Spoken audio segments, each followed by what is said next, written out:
शान्ताकारं भुजगशयनं पद्मनाभं सुरेशं विश्वाधारं गगनसदृशं मेघवर्णं शुभाङ्गम्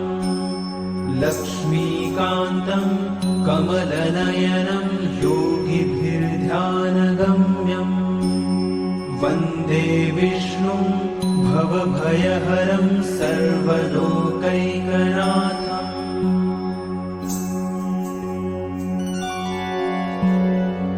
शान्ताकारं भुजगशयनं पद्मनाभं सुरेशं विश्वाधारं गगनसदृशं मेघवर्णं शुभाङ्गम् लक्ष्मीकान्तं कमलनयनं योगिभिर्ध्यानगम्यम्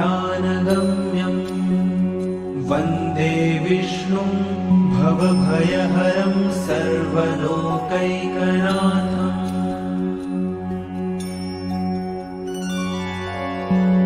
शान्ताकारं भुजगशयनं पद्मनाभं सुरेशं